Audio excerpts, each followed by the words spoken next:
Hello, and welcome to another episode of This Is Our Year. I am your host, Michael Kurland. Joining me, as always, is my partner in crime, Dougie Fresh. Douglas, how are you doing today? Let's go Mets, baby. Let's go Mets. Let's fucking go Mets. Not let's fucking go Padres. Fucking San Diego Padres biters. Let's fucking go Mets. What, is that a thing down there now?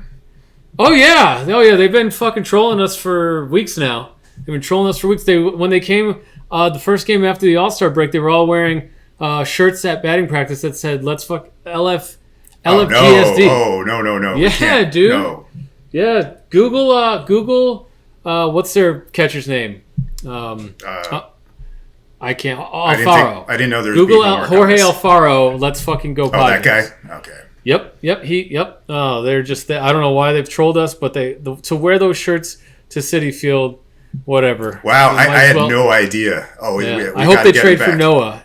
Get Noah on your team, and then you can totally troll us all together. So. Oh man. So, all right. With that distressing news. Yeah. What are you drinking today, buddy? I'm hitting that sticky. That sticky, icky. Uh-huh. Ooh wee. Okay, this is not CBD or THC. This is a beer. This is another double. So, the volume of my voice will get louder by the end. This is by Short Throw Brewing Company. Hey, maybe that's Tua's brewing company. No, this Shots fired. that one's for Anthony. These guys are part of 12%. The 12% Beer Project, so another like North Haven-ish brewing company. And I had one of these over the weekend, and it was delicious. Yes, another IPA, but a damn good one. So, love it. Cheers. I am actually drinking some cold brew because I'm still not drinking during the show. I've learned that drinking at 2 o'clock on a Wednesday is a bad idea for my marriage. So some truth to that. Yeah, there's some truth to that. Yeah, there's been a couple of Thursday morning Hangover Club meetings over here because of this show. So, Gabe, you didn't hear that. And just for the audience's knowledge, that when we were younger, we used to go out every Wednesday night and do something called the Thursday morning Hangover Club. It was right after we graduated from college. I don't know why we thought that was a great idea. There was not really a lot going on Wednesday nights, so we just wanted to break up the week, and we would go out and get pretty trashed, and then we would be hungover all day Thursday. Right. To the point where we we can't do this anymore on a Wednesday night. We have to at least move it to a Thursday, so it became Friday morning. Well, that's the thing. Like most cubicle drones used to do the Thursday nights, so it would be like Friday morning would be their problem. No. We had to do Wednesday night. Yes, that was Wednesday night. That was our differentiator. And it boy did it work. Look where you are today. Look at where both of us are. I mean, I guess we took the long road, but hey, I'm taking my time. We got some news to talk about. We got a big day. It's a big week. We do. It's Wednesday, July 27th, just for the viewing audience. So it is deadline week. Right? Is that where you're going with that? It's deadline week. Training camp open for both New York teams today. Yes. Actually, practice open. Training camp has been open for a week, but they've actually practiced today. So lots of updates coming from the local reporters. Let's start there. Mm-hmm. We had some good news coming out of Giant camp. Saquon looks good. Yep. Made a nice little one-handed grab in the back of the end zone. They're installing all their offense. I saw Tony do that too. So yeah, man, fucking all of a sudden we're optimistic about the Giants. It's day one. Hey, you got a new coaching staff in place. You got a bunch of good pieces. Your line is finally. Oh man. I would say at least league average. If everyone develops, could be even better. It's the dawn of the era with Neal and Thomas on each tackle end. Gotta love that. Gotta love it. Gotta love that. You got hopefully a healthy Saquon, which you haven't had in 2 years, right? Yep. Kadarius Toney, most of his career, who could be delightful little slot receiver, right? God, or is he playing on the outside? I'm not quite sure. We're going to see, right, with Wandale, how they work both receivers in, right? But for Tony, the talent's there. It's the health. It's the attitude, right? Yep. He looked pretty damn good today with that another corner dime from Danny. Although our quarterback did throw a pick as well. I don't know if you saw that. Nice little right to Darnay Holmes into like double coverage. So it's day one. It's a process. Day one. It's a process. I'm going to be sick of all this preseason by tomorrow. Well, did you see the big news though that came out? I want to say Monday with the NFL Plus app. Skimmed it, which tell means us probably what. very little to you. Yeah, but it means a whole lot to me. NFL Plus released their app for only tablets and devices, which is fine. So you can't like stream it to a TV. Oh wow! But you can watch out of market games live. So it's basically the on demand of like the MLB app, what the MLB app is. And so for you, it won't matter because you get all the Giants games every Sunday. You never have to leave your home. For me, I was starting to have a big trepidation because I have a baby coming at the end of October. And I didn't know how I was going to go sneak out on a Sunday for 3 hours and tell my wife I'm going to go watch. At 10 a.m. At 10 a.m. I'm going to go watch because the Jets are never on at the late game out here. I didn't know how I was going to get 10 a.m. to 1. I didn't even want to breach that subject. I'm like, we'll figure it out. But the app came out. So now, worst case scenario, I can just download the app for $4.99 a month, and I can watch the Jets out of market and enjoy. That is tremendous, actually. So they finally broke DirecTV's monopoly on Sunday Ticket, basically.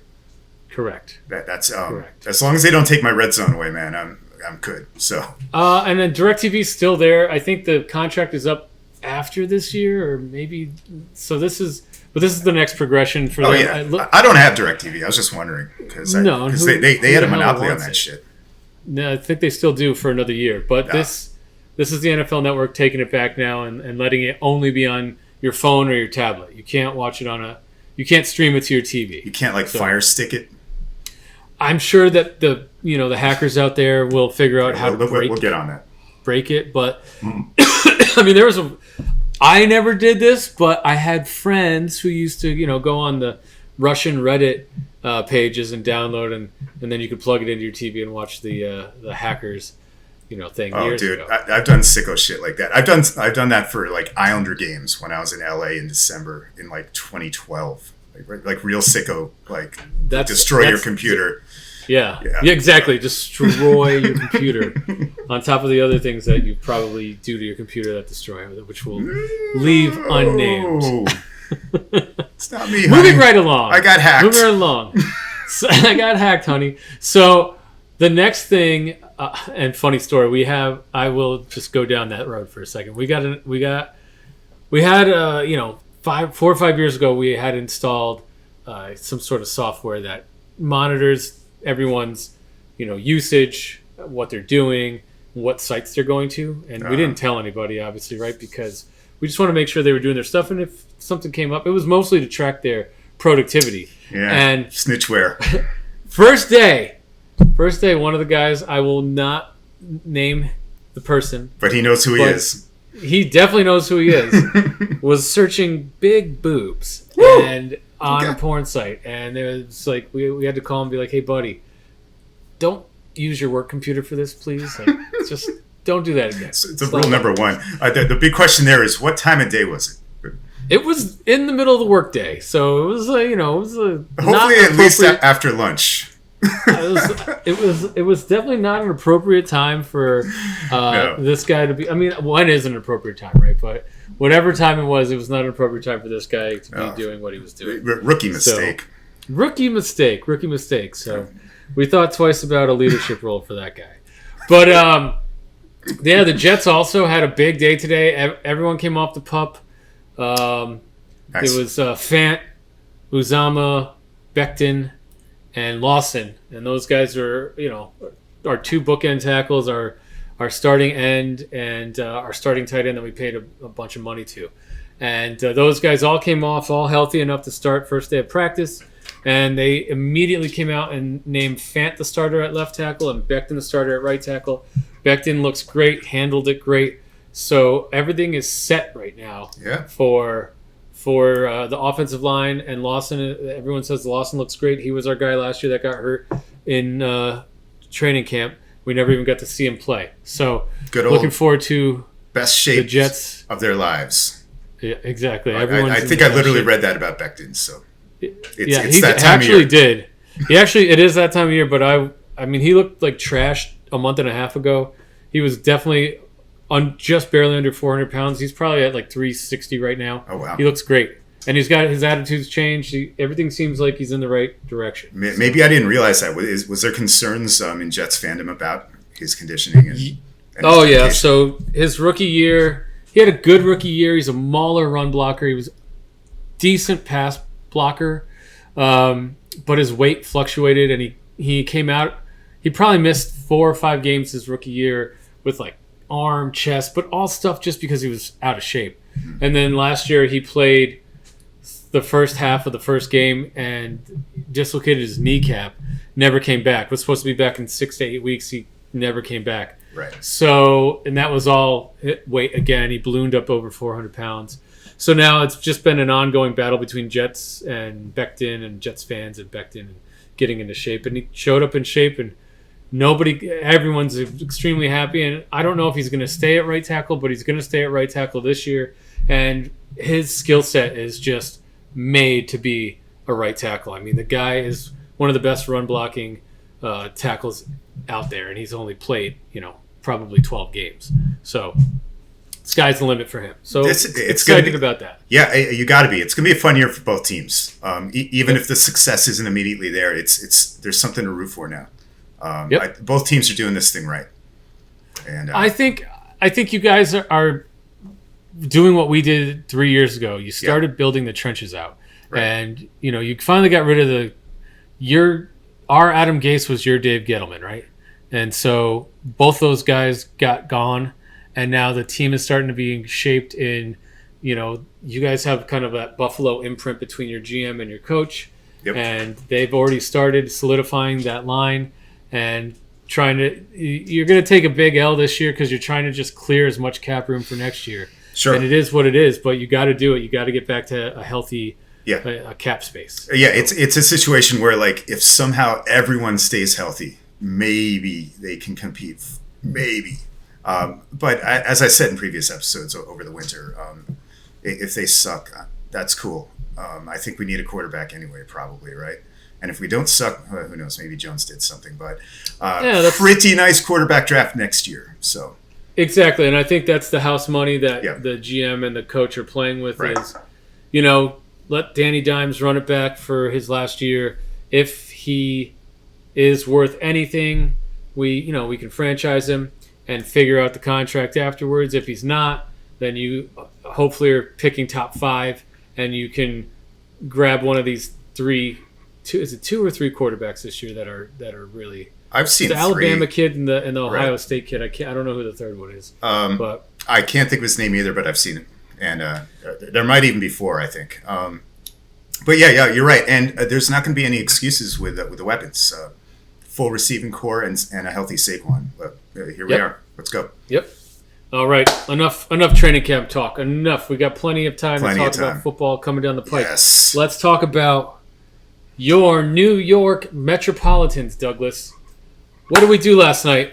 Game 1, Subway Series. What did we do? We gave up 2 home runs in the first inning, and some people kind of freaked out, huh? Twitter lost its mind. Mm-hmm. Mets Twitter lost its mind. Yankees Twitter talked a lot of shit. A lot of shit for 10 minutes? 10 minutes. And then out came the Mets in the bottom of the first, and we took them right back. Marte with a home run, and then we got a double, back-to-back doubles from Lindor and Alonso. Boom. And then a nice 2-run bomb from Mr. Eduardo Escobar, who I've given a lot of shit to, but he was we clutch all have. last night. Yes. Clutch last night. Yes, he was running the cartel last night. He and Taiwan settled down, right? Yep. Yep. After that, and the once again the bullpen holds. Other than Diaz, of course, but it's a major league bullpen, right? You're never gonna have total confidence in them, but it just seems like these guys know how to skate around trouble. They're not the most impressive middle relievers, right? But they're getting it done. Ottavino had a nice, I mean, he went. I think, He did. To your point, Buck has got a usage schedule, and he brought Ottavino out for. I guess they had yesterday off. I don't know if he pitched on Sunday, so he had probably had enough rest. He's not going to pitch today, and he knows he's got Thursday off. We have one of those random 2-day off weeks in like the year. Recharge, right? Yeah, so coming off the All-Star break, so a lot of days off. I was mostly referring to Lugo coming in. That he makes you nervous every time now. Did he do okay? He did. Yeah, Ottavino did okay as well, and then sound the trumpets. Mr. Diaz came in, and he had a little shaky ninth inning. Yeah. Did one of those ball falls out of the back of his hand. He messed it up. He definitely messed it up for and a then second. He calmed down, and he came back and he struck out the next two guys to end the game, which was he has been amazing this year. I have no complaints about Diaz at all. Yeah, man, and putting Joey Gallo up against Edwin Diaz was hilarious. Yankees Twitter lost its mind last night. That reminded me of the scene in Billy Madison. Of course, I'm going to do like a Billy Madison reference where he plays dodgeball with the kindergartners. It wasn't fair. And dude, I've never taken a close look at Joey Gallo or how he looks, but he looks like Adam Gase's long lost brother. Oh, really? He also has crazy either. eyes. Yes, he has crazy eyes. So he was standing at the plate doing a Gase like. Maybe it's a wild thing, Ricky Vaughn thing for him. Maybe he needs glasses, man. I don't know, but that guy's lost. Lost. Well, the crazy thing is, so I haven't followed the Yankees much this year, other than calling them out as paper tigers, beating up on the AL, which is trash, and other than the Houston Astros, it's trash. And they played a real team yesterday, and they got beat. They got beat pretty healthily. It's fair and square. Yeah. Yeah, fair and square. So and just reading everything on Yankees Twitter for the first time since the start of the season, I can't believe how down they are. I mean, the team I do agree that they're not as good as their record shows, but they are the best team record-wise in baseball. They're so goddamn spoiled. And this always happens. Fans are just ripping Right. Aaron Boone apart, ripping Brian Cashman apart, ripping Hal Steinbrenner apart. And I'm just like, wow. I'm glad I'm not on that side. They're on this different level of entitlement, right? That us Mets fans can't understand. They're miserable. They're 30 games over, and they can get miserable over like a single baseball game. Would you trade with them? Nope, not this year. I think we're the I still think we're the better team, and we're going to talk about some trade deadline stuff here in a minute. Yeah, they're definitely not as scary without Stanton behind Judge. I mean, the Judge is a nightmare, but I don't know. The rest of the lineup wasn't very impressive last night. No. And now they have to deal with Max tonight in a couple hours on his birthday. I love it. I'm looking forward to this one. Yes. Yeah, this is going to be a good one. So, speaking of Max, we got some other good news, which is Mr. DeGrom pitched another rehab start today. 4 innings, 60 pitches, 4 runs, 2 home runs given up. 6 Ks. But the 6 Ks, Yep. I don't give a shit about any of that. Nope. I just want to hear that there's no injuries, there's no soreness. And Buck came out earlier after his start and said he will make his next start in the major leagues for the Mets in Washington on August 2nd. So, how are we feeling about that, Douglas? We're feeling good, but we will believe it when we see it. But I will tell you, seeing that smile on his face in the dugout after he was taken out today, you gotta love it. Yeah, you're absolutely right. Who cares about the home runs or the runs allowed? He still mowed some guys down at the end, I heard. So the velocity was fine, dude. It's still weird getting overly optimistic about the Mets, but friggin' Jake DeGrom is coming back, man. Wow. Yep. So we're in first place. It's July 27th. We're in first place. Yep. Trade deadline is coming up. We've got a couple things we want to talk about, but can you think of a better starter that you would like to add at the trade deadline than right? DeGrom? See, I hate this argument. Like getting an injured player back is just like adding someone. We've had some shitty GMs use that excuse in the past. And also that thing where they got Stroman and they're like, this guy will replace Wheeler. And we're like, wait, Wheeler's leaving? Fuck. But anyway, yes. Your new ownership, sir. Mm-hmm. New ownership. Your point is well taken. The NL should be scared. And maybe the NL, someone will do something stupid with like the Soto trade because of this. But yeah, Max and Jake 1-2 in a short series, man. That's what we've been banking on all year, right? Yep. If they're both healthy, yep. and they can throw 100 pitches each, that's what I want to see in a short series. Yeah. Jake's got a good 2-month ramp up to get himself pretty much in a midseason form by the time the playoffs get here. I don't think it would take, knock on wood, it would take a lot for us to miss the playoffs this year. Oh, no, yeah. I mean, we would have to totally fall apart. All the wheels would have to fall off. I believe in Mets curses to an extent, but no, the numbers aren't there for that. Like, we're going to be involved in some way. And in some way. It's almost like design, right? So we were in April when the Jake news dropped, or March when the Jake news dropped, we had to pivot and be like, okay, so the first part of the season is going to be about surviving without him, right? Flying colors. Again, like colors. 60 and 37. 2 games up on a really, really good Braves team. Dude. And we've done most of that we've done all of that without Jake. Right. And we've done half of that without Max. Yes. Yep. And we've put it together with Taiwan, who's having a career year.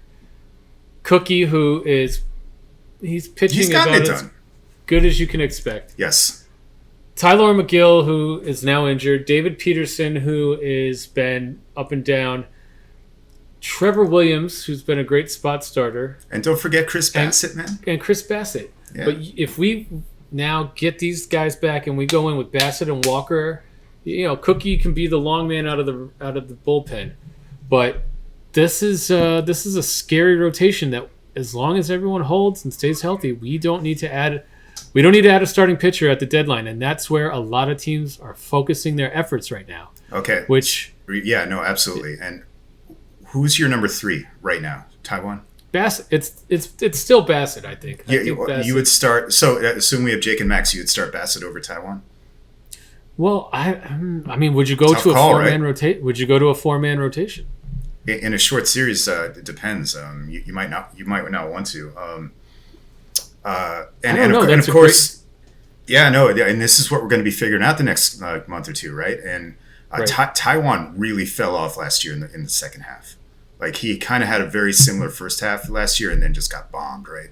So that's what I was looking at specifically last night, and it's kind of arbitrary, right, with the All-Star break. But he passed the test last night.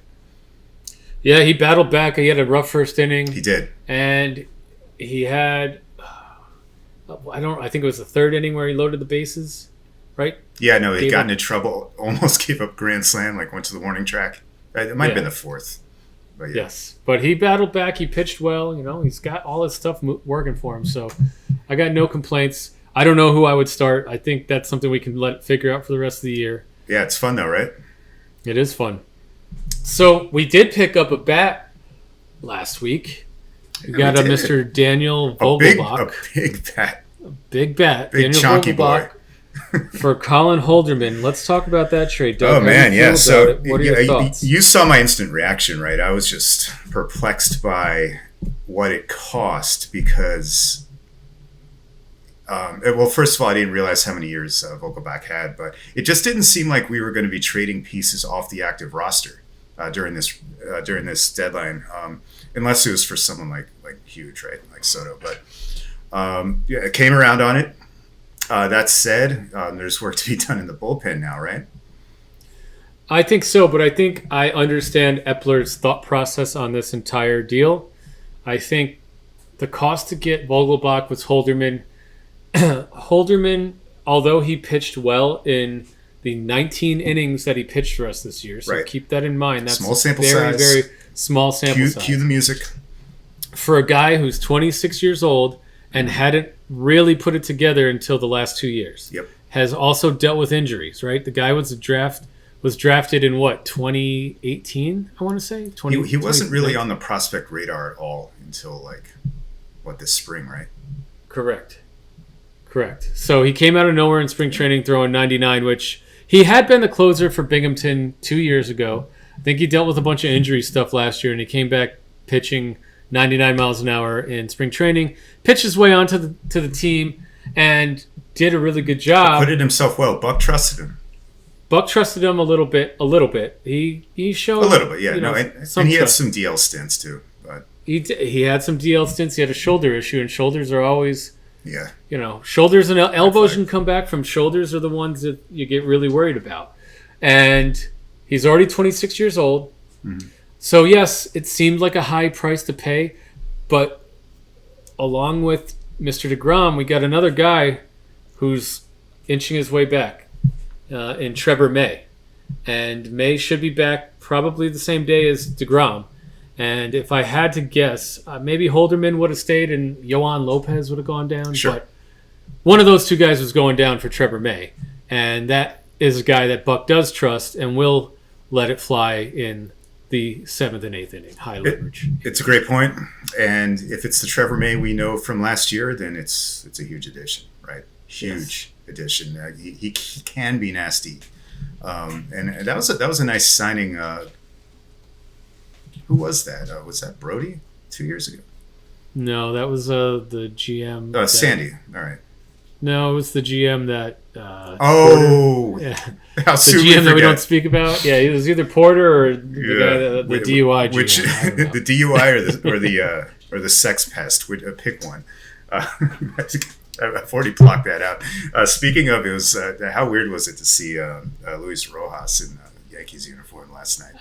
Whatever. He was put in an unwinnable situation. He was. I know people booed him the other night. Come on. No, the guy did the best he could. He was a lifer. He was put in a really, really tough spot. If you recall, Beltran was hired as manager, and then before he could even make his first appearance as manager, he was fired for the Astros incident. It's and just Luis kind of Rojas was the guy. Yeah, just got stuck with it. Here, nobody wants this job. We're about 2 weeks away, and you know this team better than anyone. Here you go, buddy. And what was he going to say? No, it was his first shot. Right. So I wish him nothing but the best. And I'm just thinking about. Can you imagine if we had this pod back during that era, during first Brody and then all that? I would be drinking with you. I would be drinking with you right now. So you'd be on wall number 3 behind you. Yeah, exactly. That's when he punch holes in the back. Patching all the holes, exactly. So, which by the way looks beautiful. Thank you. Yeah. Look at this. Look at this audience. We got a little. Upped your background. I fixed my background. Let's talk about this for a second. The only thing I had Mets related currently in my stock was this Michael Conforto watercolor. So I'm gonna have to work on that. But I got my diploma. Obviously, we got the Top Gun autographed Tom Cruise Laserdisc. Nothing more important. Oh, that's a Laserdisc? Wow. That is a Laserdisc. Yes. This is Top Gun original Laserdisc from 1986. Top of the line shit right there. This is my book that Broken to Better that came out last week. That's what I do in my day job as author and CEO of a company, but we don't talk about that here. I got one. Who gives a shit? Thank you, Douglas. Thank you. And then I got some stuff here for Norm. Norm had a bunch of really cool Brooklyn Dodgers stuff, and as you know, the Mets came from the Dodgers, right? They were spawned, and Wilpon loved the Mets. The unholy children of the Giants and the Dodgers, yes. Yep. Although mostly the Dodgers, obviously the Wilpons and all that, but. Yep. I mean, look, this is Ebbets Field, which looks very similar to Citi Field, and a lot of people complained over the years that Citi Field gave more love to the Dodgers than it did to the Mets, which they absolutely did. Like in the first decade, right? When you walked in, it was like Brooklyn Dodgers Stadium. Big Jackie Robinson thing. Yeah, you felt like you were at Ebbets Field, which is cool. And then we got some signed hell yeah, man. pictures over here. This is Hall of Fame New York Met manager Gil Hodges. Gil Hodges, yes, recent Hall of Famer. Recent Hall of Famer. We got another former Met over here, Duke Snider. And Pee Wee Reese, and then that's Jackie Robinson and Roy Campanella, but they're not autographed for various reasons. And then I actually got my dad's. My dad was. He had all his baseball cards from when he was a kid. So these are actual original baseball cards. Are those original? Oh shit! These are original. So we got the Brooklyn Dodgers. I want to say this is the '55 team photo. We got Furillo, Hodges, Campanella, Snyder, Johnny Padres, Don Newcomb, Sal Magley, Clem Labine, Sandy Amoros, Carl Furillo, Duke Snyder, Charlie Neal, Pee Wee Reese, Gil Hodges, Roy Campanella, Carl Erskine, Rube Walker, and Jackie Robinson. If you know, and Jackie, if you know anything about baseball history, it's crazy that group only won World Series. It just goes to show you how dominant the Yankees were. But we could do a whole episode on that stuff. I mentioned on a really earlier episode that I used to edit the Flatbush Faithful, which was put out by your father. Those were great times. And that's good stuff. I didn't know those were originals, man. Cool. Those are originals, yeah. And for whatever reason, he thought it would be a good idea to, frame them and have them put into this little, frame. So they're, I don't know what you know about card collecting, but these are worth something because of the age of them. I mean, these are 80-year-old cards, right? But 70-year-old cards. Oh, dude, but we were all card heads in the late 80s, right? Yeah, but these are not. None of them are in great condition. No, so I guess he figured they'd be cooler in here than selling them or whatever. Yeah. So hey, I got a Jackie Robinson baseball card. That's always the thing that I thought was the coolest, right? Sick. So I had no idea he had that. That's yeah. This was always hanging. It was in the basement when you were, when we were doing Thursday morning hangover club and you were editing the Flatbush Faithful. He was writing the Flatbush Faithful in the basement. This was hanging over his desk. So yeah. Good times right there. Good times. To Norm. Let's walk down to Normie. Little walk down memory lane. So let's Mickey get back. And the Duke. Sorry, real quick. Willie, Mickey, and the Duke. Yep. My father was just talking about how that was one of his favorite baseball song growing up. So New York City was just lit back then, in the 50s and 60s, man. Wow. What an era. Anyway. That was, for you guys that don't know in the audience, Willie was Willie Mays for the New York Giants. Mickey Mantle, obviously, was the Yankees center fielder, and Duke Snider was the Dodgers center fielder, and that was the song that I will not do any rendition of. But I couldn't sure even it's do on it. YouTube. Yeah. I'm sure it's on YouTube. Yeah, we're not going to sing for you guys. Come on, you don't pay us enough. It's a 50s ditty. So it's probably doo-wop-ish. Yeah. But yeah, man. So we picked up Vogelbach. Right. And what do you think of him? Let's forget about Holderman. Let's talk about Vogelbach. He survived. He solves the Dom Smith problem, right? Via con Dios Dom probably. He's coming back next year, right? And the year after, it looks like. The thing that stood out to me, actually, and sometimes I think this stuff is overrated, but it's nice to hear. Apparently, he's always the most popular guy in whatever clubhouse he's in. I think did you hear the same? I did. He's a great clubhouse guy. He's played with Nito, Lindor, and Pete, and somebody else on the team. Travel ball back in high school, and they all love him, and they all were so happy to get him on the team. Yeah, so like Billy Epler is listening, or at least has his finger on the pulse, right? It doesn't seem like this guy came out of nowhere. And again, the more time that passes, the more I think that this might end up being a complete steal, because Holderman, middle reliever, who the hell knows year to year? Yeah, and I'm not even gonna let's take the cost to acquire him out of the equation, because at the end of the day, it's a reliever, whether it's Holderman or something else. We didn't overpay. And, the Pirates were excited about getting Holderman. He could be their future closer. It could allow them to trade Bednar and get a haul for him. But the Pirates are always rebuilding. They're never contending. Always. So if Holderman wants to go there and be the closer, and even if he does become a great closer, they did a good job. But what we got in Vogelbach is a great clubhouse presence who knows these guys, and a guy who knows his role. And to your point, to replace the Dom Smith, to know he's going to be the left-handed platoon DH, maybe get a spot start at first base every once in a while to give Pete a day off. Yep. And that's his role. He is not going to be shuffled into the outfield. He's never going to play against a lefty. No. Oh, yeah, I think for all of us. That'd be comical in a way. Yes. It must be an extra inning game if that happens. But he knows his role. He's coming in. He's going to be light and airy in the outfield. And in his role, light and airy in his role. And he's going to probably That'd be crazy if he was light and airy in the outfield, though. Just like yes, exactly. If he like Andy Chavez did.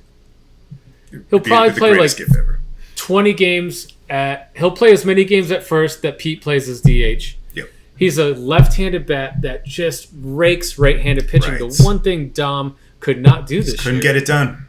I mean, we literally acquired Vogelbach on the same day that Dom hit his 1-year anniversary for the last home run he hit in the major leagues. Yeah. So the guy's got an OPS of 750 against right-handers. He's got 12 home runs against right-handers. He's hitting 260 against right-handers, and he has a very, very disciplined knowledge of the strike zone. He has almost as many walks as he does strikeouts. And the Pirates are just utilizing him incorrectly because they were playing him every day. And that's what they wanted to get out of him. He obviously can't hit against lefties. Cannot hit against lefties. And he kind of got blown away by that Abreu dude last night, he was pinch hitting, but yeah, I'm not going to lose sleep over that. No. Let the guy get settled. And you could tell he was kind of working the zone, and like a lot of those pitches were borderline. So yep. He has a good eye. He fits into the team philosophy. I have no idea how his glove is. Maybe you could talk about that, but he's going to be the guy that plays first when they want to DH Pete or give him a day off. But and you just I don't think that's going to happen more than 20 games a year. Okay, that he's going to be using his glove. I hope not. I don't think Pete seems like a hell of a bench bat. Yeah, it's the Dom. It's what we wanted Dom Smith to do. Now he's still got to perform, but now let's segue that into the other where side. We're at this trade deadline. The other side of DH. Let's go right into JD Davis. He needs to be replaced as well, as unfortunately, right? Do you agree, or are we giving JD some more rope? I agree. I think at this point, you need to upgrade that right-handed DH platoon, and you need to upgrade it. You need to upgrade a catcher.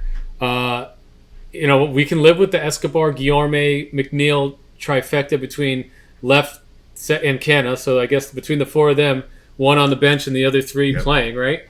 But if my bench is Guillorme, Nito, and Vogelbach and Jankowski, I'm happy with that. I'm happy with that bench. Gives me the defense, and then if it's not Vogelbach, it's the other guy playing DH, right?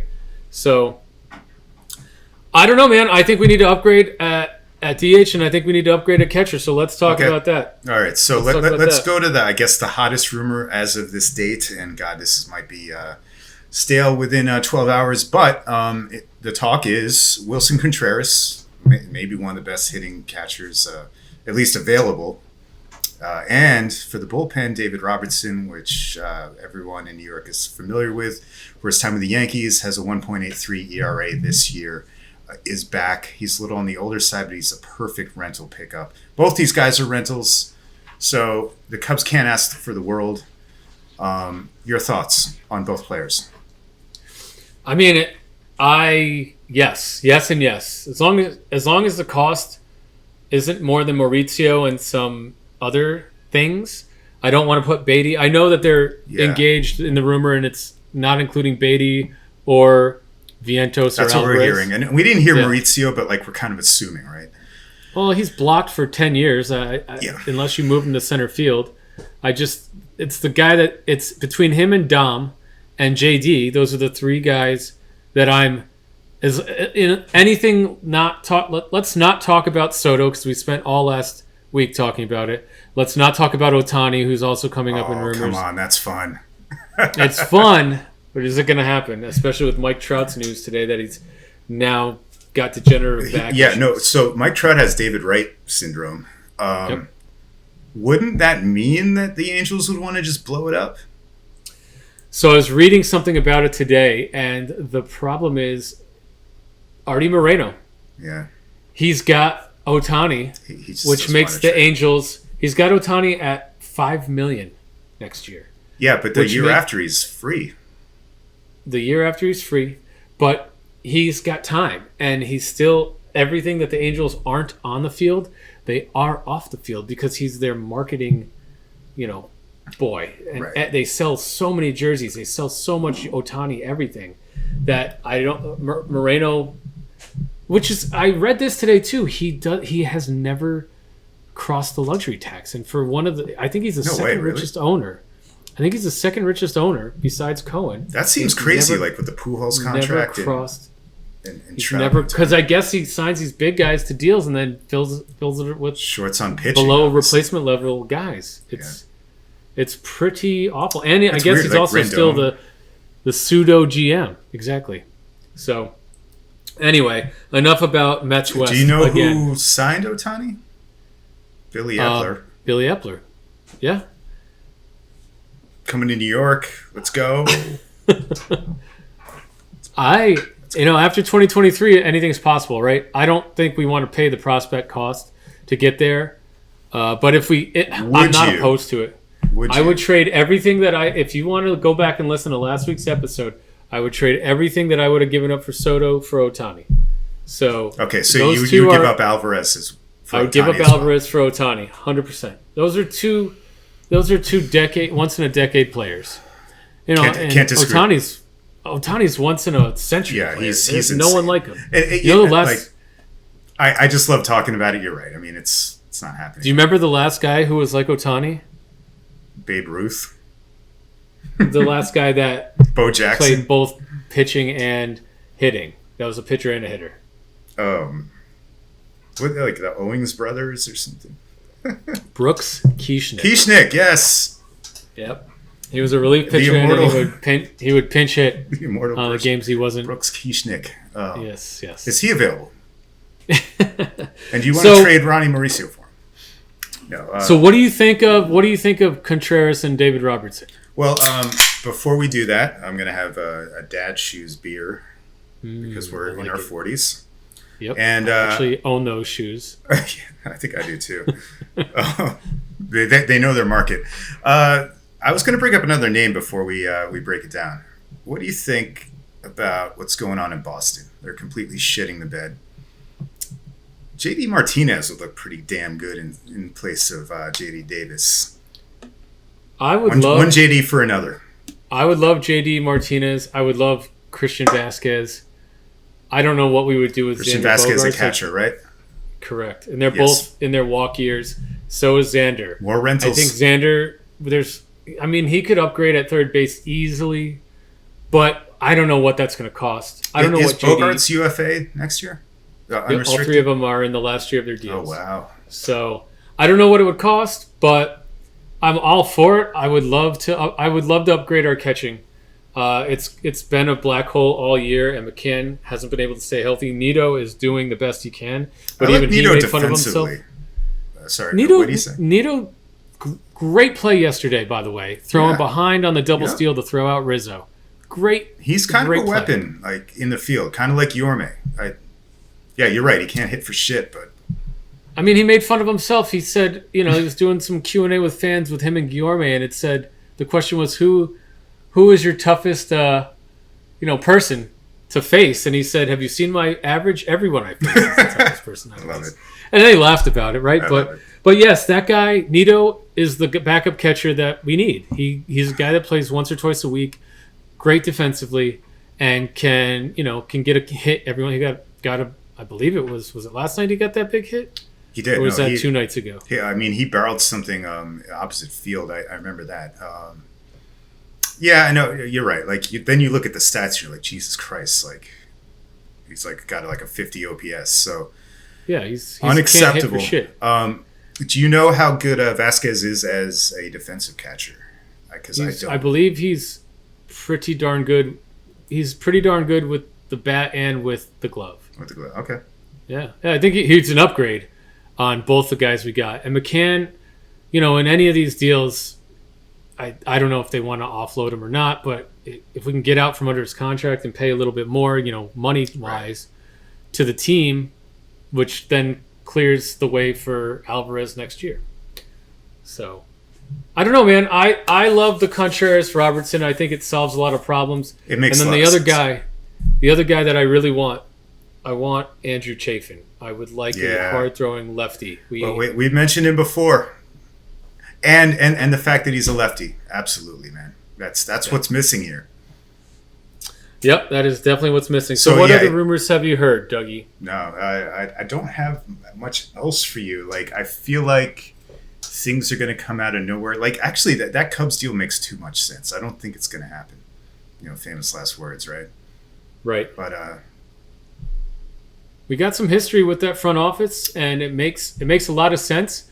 It just depends on what it's going to cost, and I am all for giving up a fair amount. I'm even all for overpaying a little bit if we can get Contreras and Robertson in the deal. Yeah. Because this is our window. Our window is... Right. I'm completely agreement with that. Would you overpay for Bednar, too, from Pittsburgh, or no? I don't know, man. I don't know enough about the guy. Yeah. I know he made the All-Star team, and he's got some control left.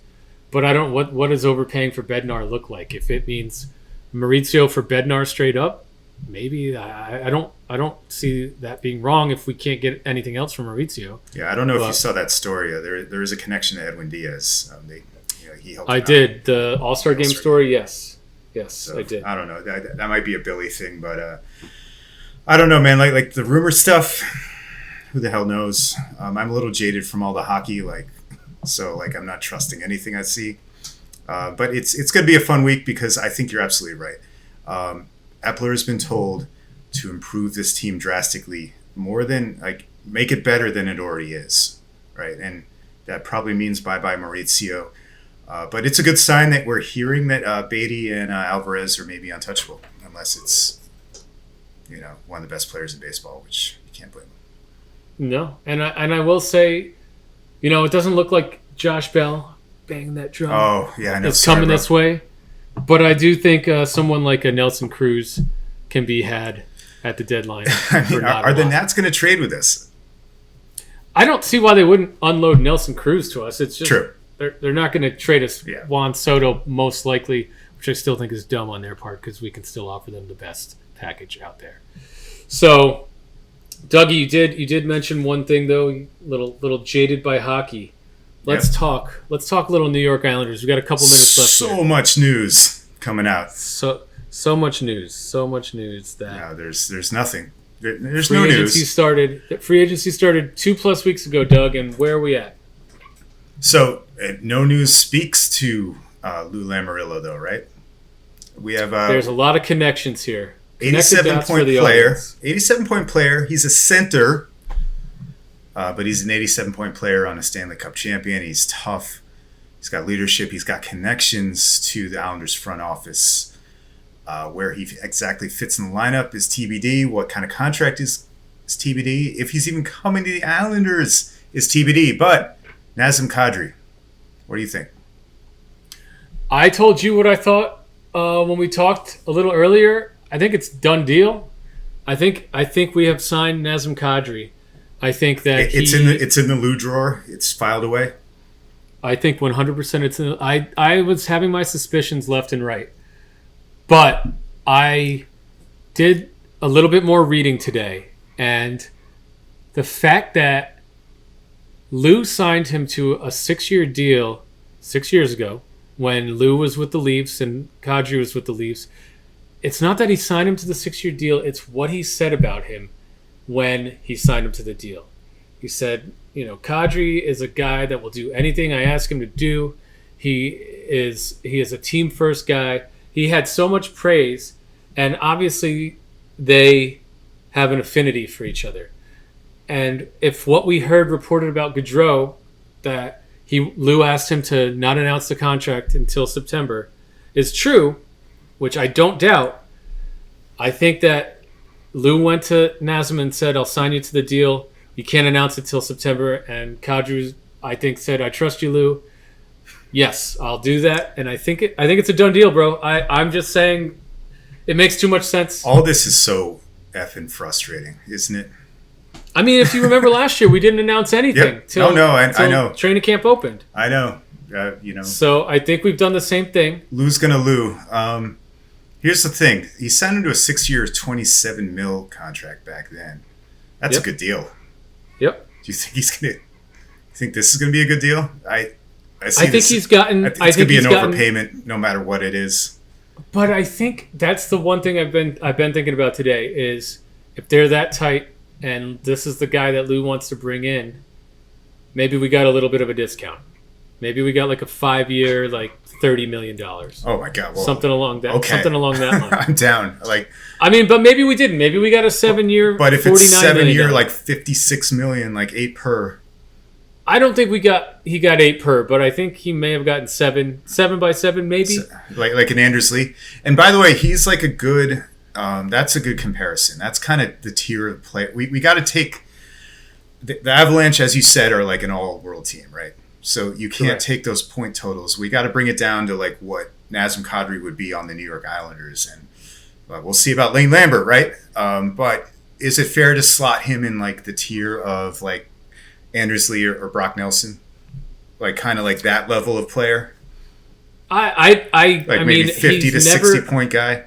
Yeah, I think he's a 50 to 60 point guy who'd give you 20 goals, 40 assists. Right. But I think what he can do is provide leadership, toughness, play power play, play penalty kill. Fans will love him. Yeah. He's going to give you minutes, and he's going to give you everything he's got every night. Does it push Seattle's over the top, and who is moving to the wing? Those are the big questions. So I think it puts us back to where we were last year, 2 years ago, with being a tough grinding team. It gives us another grinder. And where does that put us? I think that it shifts Barzal to the wing. Everyone wants to say it's going to be Nelson, but I think it shifts Barzal to the wing, and it gives him more freedom and less defensive responsibility. And it gives him a guy who can do all the rigors of face-offs and the defensive responsibility as his center. And I think we're going to see that's what I think we're going to see. But, this is all speculation, right? So Barzal does do better when there's another guy to take face-offs on his line. Correct. Indisputable. I think he was like 40%, 46% last year, like 43% for his career. He's never been a good face-off guy, right? Nope. However, do we really want to move Matt Barzal to wing, position he's never played, a year or two before he gets to decide where he wants to spend the rest of his career? Hachi-machi, that might be a really bad idea if we're trying to keep this guy long term. I mean, I don't disagree with you, man, but Lou's going to Lou. Yeah. And he's going to put the team first always. Oh, God. So, I don't know. This is all speculation. You know what I'm saying, right? This is all speculation, but I mean, if you need a winger that can fit what Johnny Gaudreau did, I mean, the only person on our team that could even resemble that would be Barzal if he played wing. So I don't know, man. I'm just spitballing right now. No, we all are, right? Because we don't know anything. But if Kadri will do anything for Lou and vice versa, maybe Kadri will move to wing. Maybe. I don't know. And just take the face-offs and let Barzal play center. Because we've seen that before. Yeah, that's fine too. That's fine too. So we'll see though, because this is again all speculation. We'll probably find out opening night. Right, we're gonna have the same conversation like 6 more times at least. Yep, and I hope I'm not wrong. September. And I will say, if Kadri signs somewhere else and comes out and signs somewhere else, I will drink on that episode because I'll owe the audience some alcohol. Yes, we're gonna do JMO shots. So Dougie. What do you got to say to the audience? Oh man, I hate doing these when it's this, I'm gonna make this guy cover like a couple actually, but Vaya con Dios, Paul Sorvino, second one we've done in like 2 months from the Goodfellas cast, which Jesus Christ, and that's not even to mention Paulie Walnuts from The Sopranos, and of course the legendary James Caan. So I feel like we're losing way too many of these guys, and we should call them out on this show. Thank you guys for everything, legends, and R.I.P. So R.I.P. Yep. All right. Thanks, Dougie. Thanks, audience. We'll see you next week.